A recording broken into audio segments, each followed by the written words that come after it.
All right, I'm Blair Walker, and I'm the curator of this exhibit. And I'm very glad to have you here this morning to watch this demonstration. I want to talk a couple of minutes about the outer garment, which is in fact a wrapper. I'm probably not going to use these. My hands are clean. I caution you that if you touch old things, it's good to wash your hands or wear gloves, because you have things on your hands that you don't even know you have. It stains the old things. This was probably made in around the 1850s,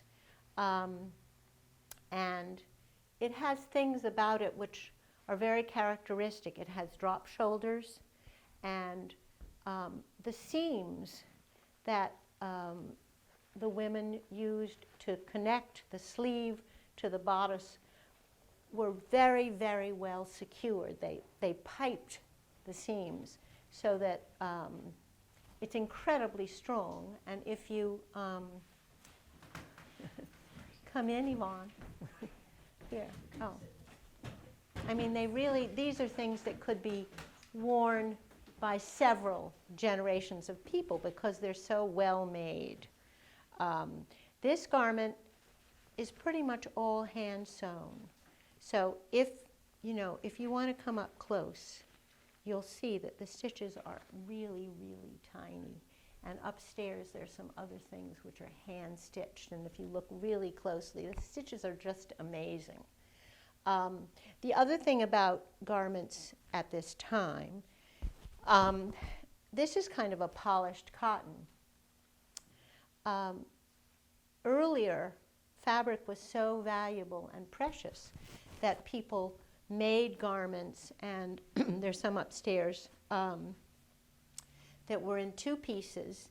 And so the bodice would be made, and then the skirt would be just left as a rectangular piece of fabric, and it would be very closely pinch pleated into a waistband that was then attached to the bodice so that it could be unattached easily and used again in another garment, because fabric was really precious. Until we had manufacturing, garments were made, fabric was hand woven. And it wasn't just women, it was also men weaving way into the late of night, and it was important. I mean, they made a lot of linen, they didn't make cotton until later on. And linen, of course, was a natural fabric, and also they used wool. So, all right. So the other thing that's fun about this is it has a handmade kind of rick-rack, which is a little unusual. So this lady has a very, very big skirt train, and she probably would have worn it over a cage crinoline. Now this is a modern cage crinoline. We didn't have one that actually, you know what I don't have is a place to put these things. We don't have an antique cage crinoline. Do you want to be the helper? Okay, all right. So upstairs you'll see some original tourneurs, bustles. Also they're called dress improvers. And they changed the shape of what was going on top of them. So this is a modern crinoline that we bought actually a while ago for another exhibit that we did. Let me see if I can get it off. Not so easy. Come on. Hoop skirt. It is also called a hoop, yes. It's also called a cage crinoline. It's what we think of as a hoop. This is not cooperating with me. I had to wear one in a musical, in a show. Yeah, fun. And how did you feel about it? Oh, it was fun. Interesting, though, if you look in a lot of antique cartoons, I'm going to just drop it, okay? In a lot of antique cartoons, they show women trying to sit down. You know, they have the cage crinoline and it's sticking way up. So that is something that, you know, you had to consider. How was I going to sit down at an event or something? Anyway, so underneath, a woman would have had any number of worn petticoats or cotton petticoats, depending on the time of year. But she probably would have had several of these. I guess I'll just drop it again. I've got some fabric on the floor to protect everything. And here's a chemise underneath that, which she would have worn as an undergarment, also to sleep in. They didn't wear drawers until a little later on, when they actually were wearing a lot of these corsets, and, not corsets, crinolines and hoops. The layers of their clothing kept their bottoms warm. And then underneath this, she had some bloomers. And these are split so that, you know, she could just pull it all apart and go to the bathroom. So they were pretty simple. So over this, we'll go over to the other mannequin here. A woman might have worn stays. They were called stays rather than the corset in the 18th century. And we have some really original ones upstairs, which you'll get to see. This is, again, a modern set. And this is, originally, most of them were laced up the back because somebody would help you get dressed. You know, it's hard to lace yourself up the back. But then as time passed and people were less able to afford help, they had stays that they could lace up themselves up the front. The ones that we have upstairs are linen, and you'll see that they have funny bones in them, and they may have been bones that were made of whalebone, which would have been whalebone is baleen. It has a little flexibility, so that you'd have a little shaping for the body. And then also, in the 18th century, they had a busk, which was a solid piece of, often it was bone or ivory or wood, and often it was carved, and that would be stuck down inside their garment too, to keep the stiff look. We don't have any 18th century dresses, unfortunately. We only have 19th century things.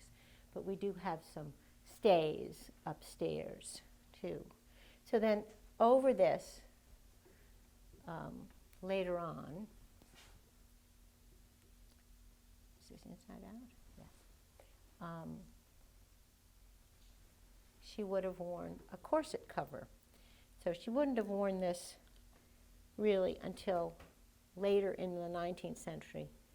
And there is a set of a corset upstairs, which is really a more modern set of stays.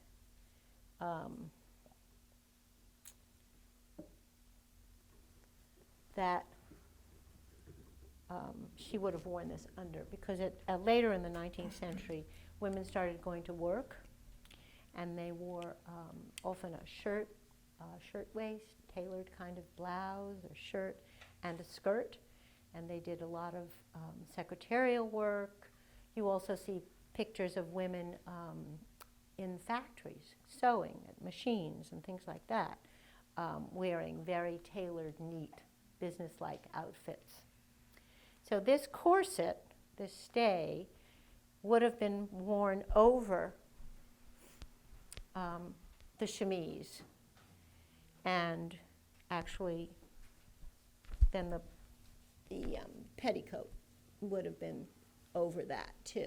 So I'll just put it back up here. No, I won't, because, well, it's too much trouble.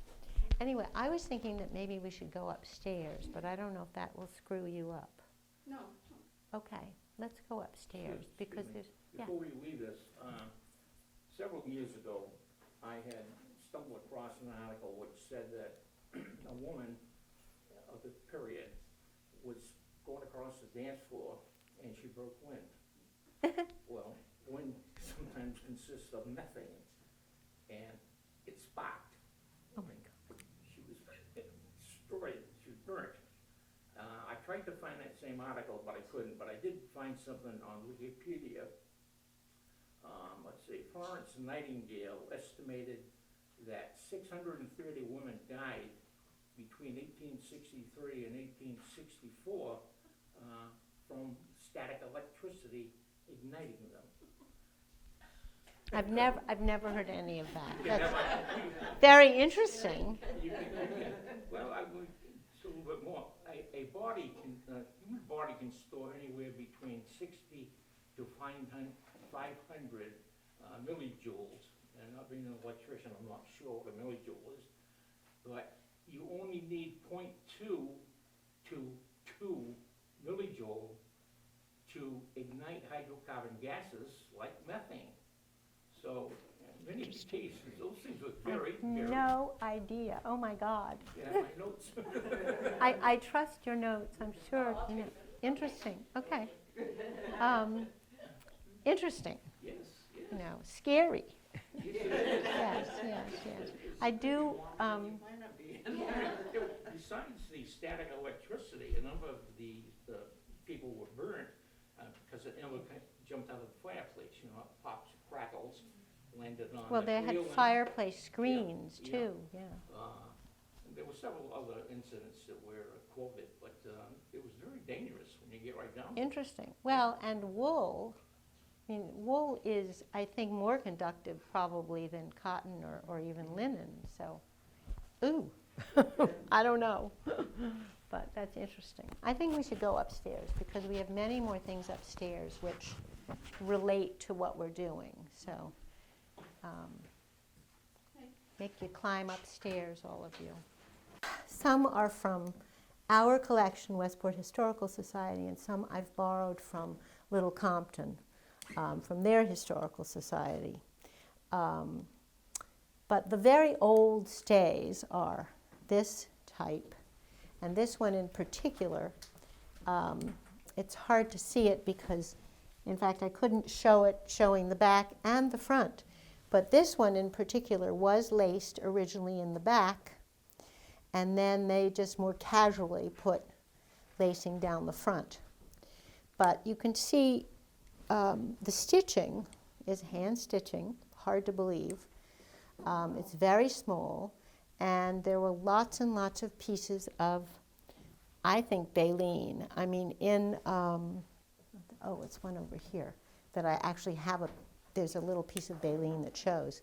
But, you know, can you imagine wearing these things? And then there's one hanging behind this lady, and it's next to it is a dress or a bust improver, which could very well have been sort of stuffed in the top of one of these stays.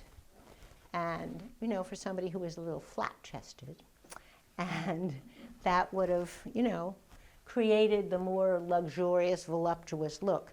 There has been a Tom Jones show recently on TV. I don't know if any of you saw it on Masterpiece. I didn't like it much because I grew up with the original Tom Jones, which was really terrific. But I just remember the girls running around in their 18th century dresses with, you know, they were really pushed up, their bosoms, and that was from these stays. And they were called stays in the 18th century. They weren't really called corsets until later on. How many of these garments would a woman own? Not very many, maybe one or two. It's like dresses. They had a dress for good, if they were lucky, and then they had things that were used garments that had been used or worn by somebody else in the family probably, or they had very simple garments. I mean, there are pictures of them wearing things that are a lot like the chemise, but in patterned fabric and stuff like that. I mean, women just didn't have a lot of clothes simply because the fabric was so hard to get, so precious. And what they had, they kept and kept and kept and kept. So you can tell, I mean, the collections that we have very few what would be considered everyday clothes. You know, when you go in there, most of the fabrics are fine silk fabric or something that's been well taken care of. They just didn't last. And it's the same thing with men's clothes. Men didn't have very many clothes. And their clothes, we have really very few men's clothes. I'm thinking about, I worked at the Roach Jones Stuff House for a long time, and we did not have very many men's clothes in the collection. So they were well worn, used up. So these are kind of fun things to see. These are tourneurs. Actually, before we go to that, I just want to point out this corset is a shorter corset, and it's a demi corset, and it was probably worn in the 1850s when women were wearing, when they started wearing the cage crinoline.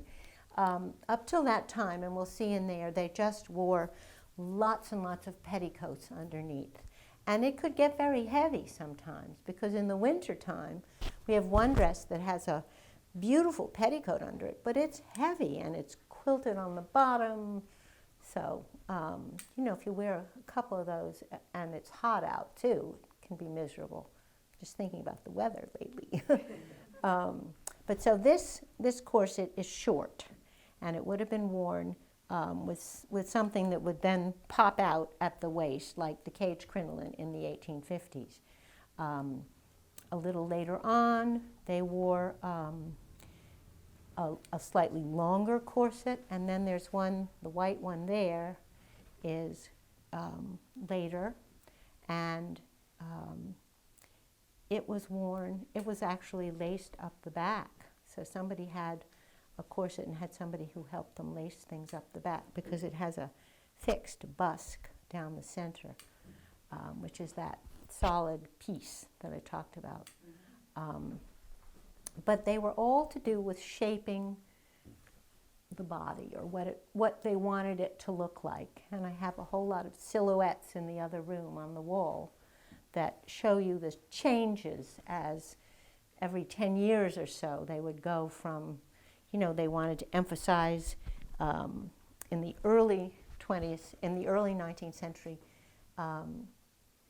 women, they were wearing a Grecian look, and it was kind of an empire look with very little underwear under it, and they were sort of emphasizing the fact that they could have a pregnant kind of shape.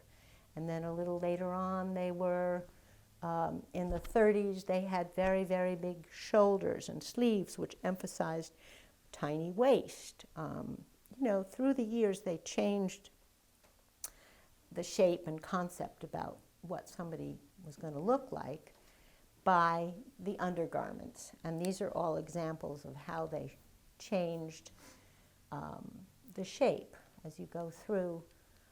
In the 50s, the skirts went out like this. In the 60s, they started having more of a back fullness and more trains. And so you might have had something like that tournure there, which would have fitted. This one is, I think, later. But this one,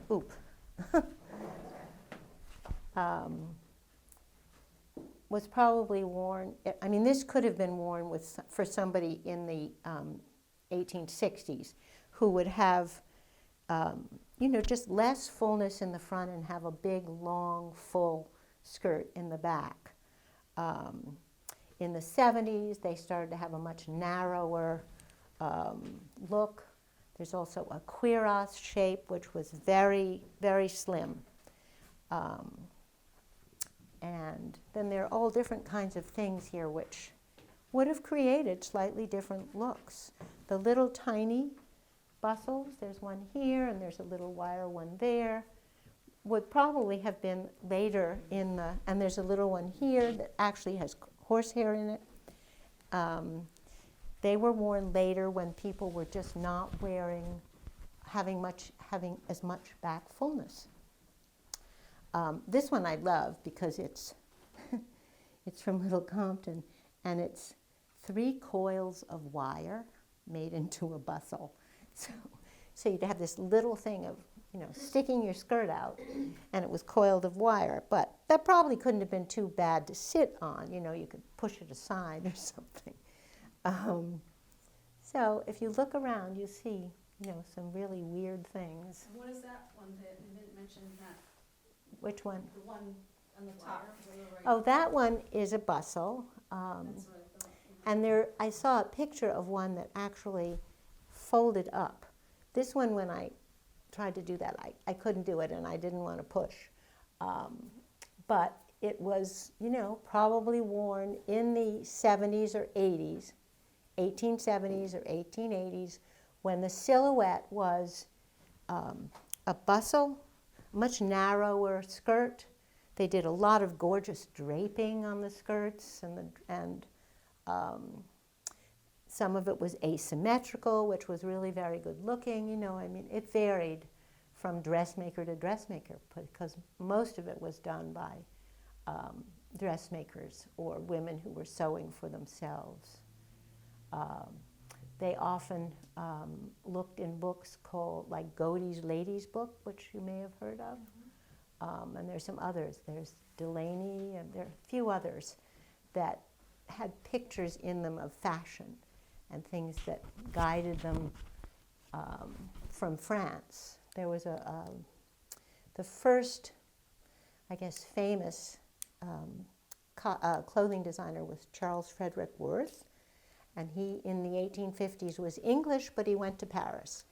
And he started designing clothes, and people were very much guided by his designs. I think Godey's Ladies book started in the 1840s. I'm not absolutely positive. But so that's where a lot of the inspiration came from. These are more petticoats, more undergarments. This particular very short corset has baleen in, and you can see it's black, and you can see it through the corset. There's a piece that was coming out, which I sewed back in so that, here you can see little bits of it at the bottom. And this was worn either could have been worn by a man and it's interesting also because it has these grommet things, which are made of probably shell. I was looking at the dress down at the wrapper downstairs, and those buttons they looked like they were mother of pearl. And they were probably handmade. And these were probably handmade grommets, and later on there were metal grommets, but these are earlier. But this could have been worn by a man. Early in the 19th century, men's fashion was very tight. They had very high collars, and they were very conscious of their figures too in some respects, and they were very vain, some of them. You may have heard of somebody called Beau Brummel and some of those people. Anyway, so this could have been a man's corset, or it could have been a woman's corset, but we don't know, obviously. And it's hand-stitched. A lot of these things are hand-stitched. This one is not. This is a machine-made pair of bloomers, probably later in the century. So you may... Kind of wide. Yeah. Well, some people were wider. These are split drawers. The sewing machine didn't come till around 1849, late 1840s.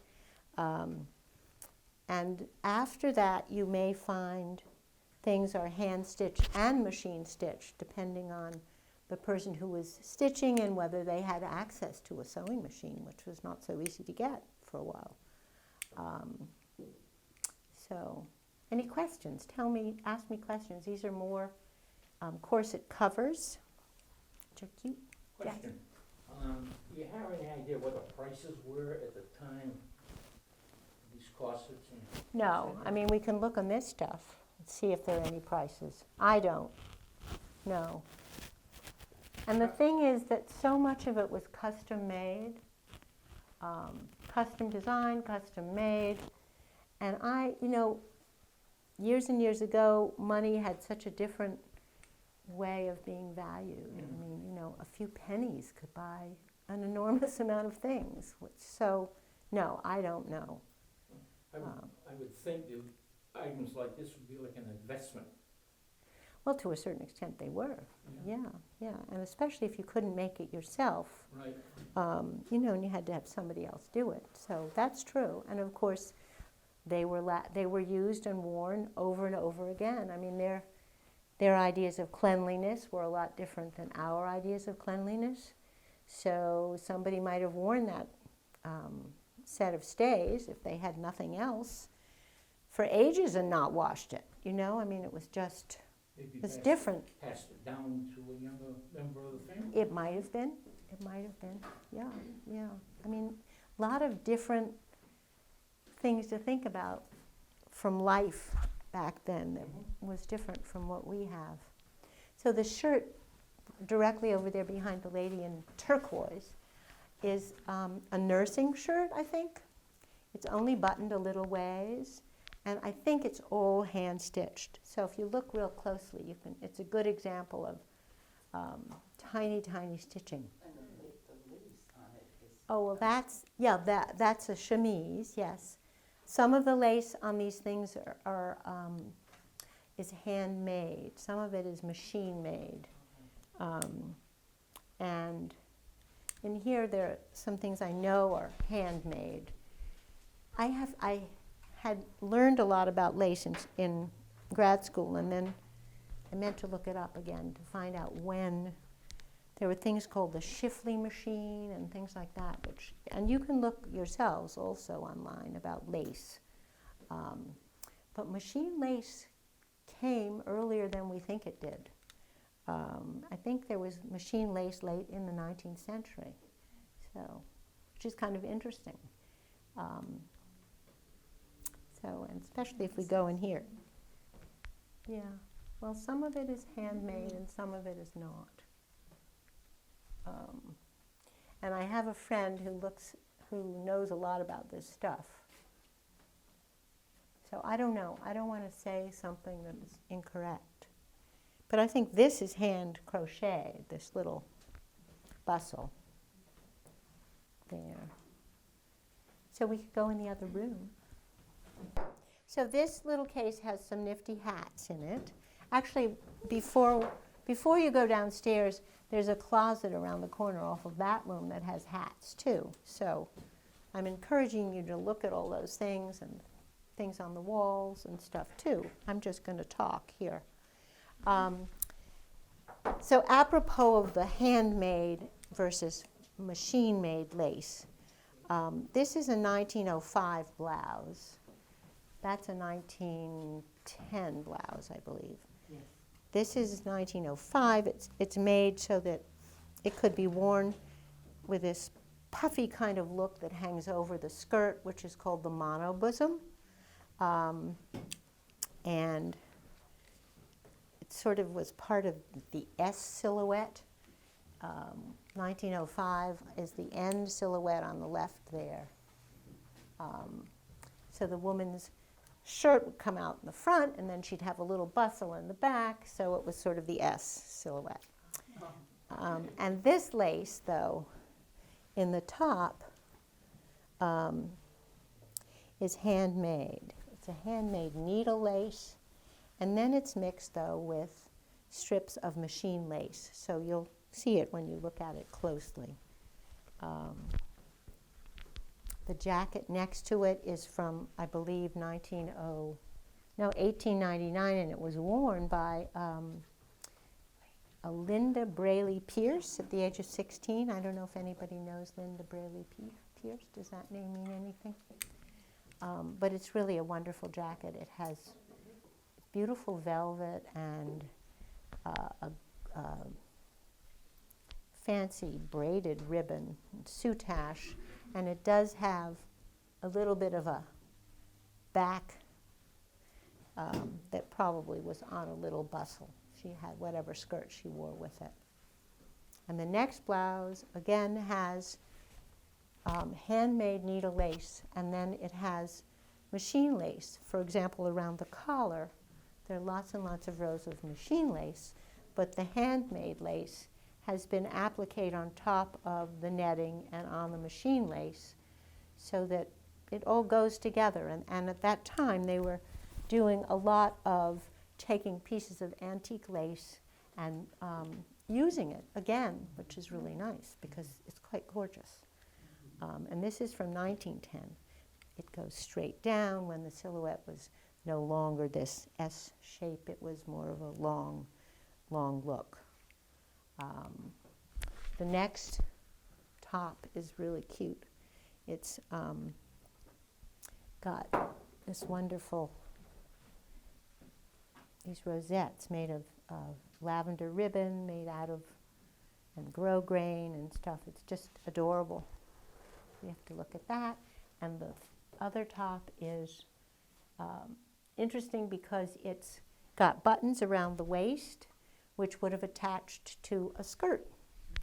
And we don't know what kind of skirt or what the skirt was, but that's why it has buttons around the waist. This dress is from the 1830s, and I believe it's a Quaker dress. But there's one at the Whaling Museum that is very similar, and then there's one at the Roach Jones Duff House, which is very similar, which, you know, it makes me wonder if there was a one seamstress who made them. No, it's kind of, and they're all the similar period, around 1830s, with the very big leg of mutton sleeves, which are gathered into the shoulder. And if you come over here and look, you can see this is all hand-stitched here. And I'm going to show you, this is called a pelerine over the, or it's a Bertha collar. I mean, they're both similar. But this is the dress that has the very heavy petticoat. That's a matching petticoat with it, which is gorgeous, you know, really nice. But this dress is in fabulous condition. It has a couple of, it has a pull in the back and stuff, but generally it's in great shape. And it was lined with a polished cotton brown fabric to go with it. And I believe the bodice is lined with that same fabric. Then the next dress is from the 1840s. Again, hand-stitched. I don't show the back of this because it barely fits on this bodice. It's not fastened in the back. These dresses are very, very tiny. So if they're on a mannequin, it's by luck. Some of our mannequins are those sticks with chicken wire and batting around them and then dress to protect the dress. But I mean, for example, these with the really high, they just didn't fit on the mannequins we had. So this lady is tiny. So this has got the pointed front.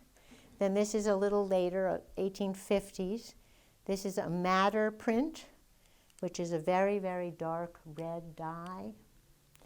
And then this is another charming, charming jacket, which I love. It's sculpted or cut velvet, and the buttons are gorgeous. They match. And this also has a little flouncy back that went over the skirt that it was worn with.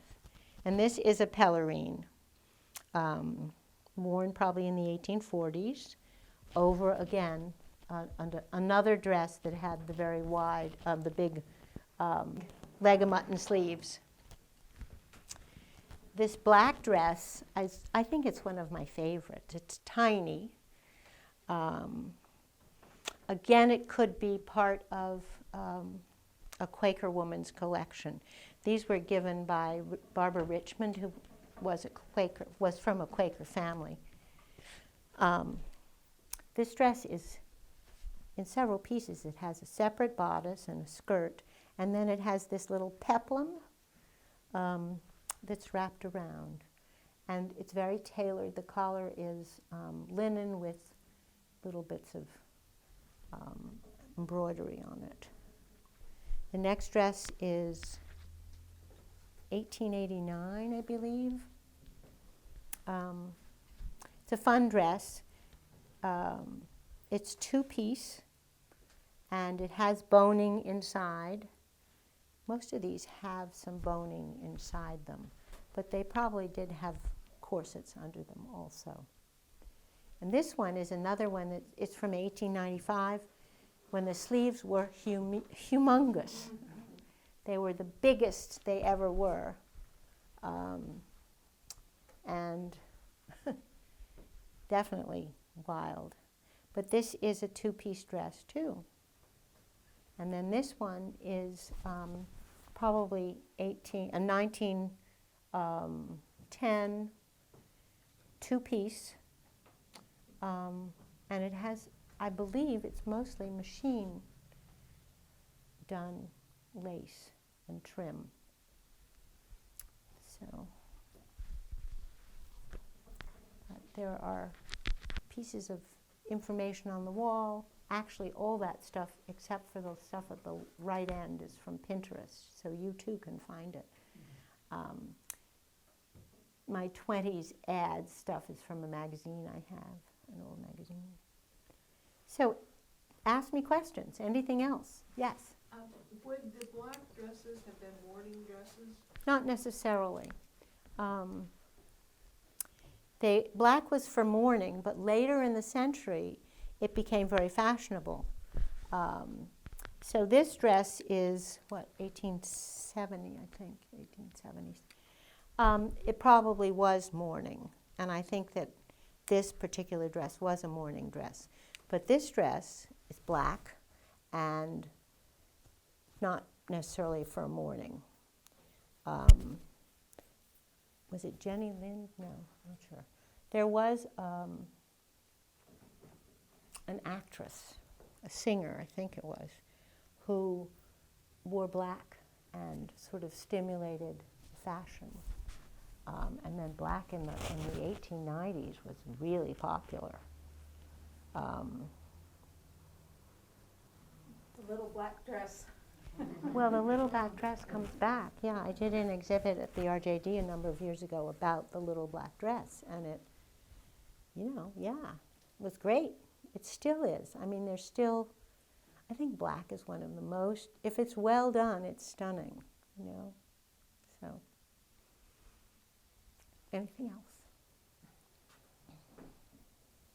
Have a look at things closely, because you'll see that, it's really amazing. The tiny stitches, drop shoulders sort of ended here. This is 1870s, and then we go into I think this is 1889, and you don't have the drop shoulders. This was probably mostly machine made, and there wasn't that, pressure to keep the fabric as much anymore, and keep it for the next generation or something. So, yes? Were these mostly for going out rather than working? Yeah, I think so. Yeah, I mean, this dress might have been a fairly everyday kind of dress, but most of these things are silk. And a lot of ladies, had one dress that was good. I mean, and this silk business for the Quakers and early in the 1830s, the silk probably came from either England or the Far East, I'm not sure. But it's so durable. It's such strong fabric. It's really wonderful. So black in the early use of black. Black dye migrated, or it changed color very easily. So it didn't stay black until they improved the dyes. And really good dye processes and stuff didn't come till the 1850s. After that, dye improved. You know. Yeah, like fades to a purpley or something. Yeah, or brown. It turned brownish. I mean, this dress may have been black. It is still sort of black, but you know, there are parts of it which are changed. So. Now, what do you do when the exhibit's up? You close the shades on a sunny day because it's sun damage? Yes, we do worry about that. Yeah. I don't Talking think. about fading. I know, but I don't know that they do shut the shades in the sun. But that's one of the reasons why she's only running it from 10 to 1, because last year the house got very hot too. So you want to shut the shades, but ventilation is important too. So yeah. So have a look at that little closet in there in the other room, and look around, look closely, and I'm here. I can answer questions. I'll try and answer questions. Thank you all for coming. Thank you.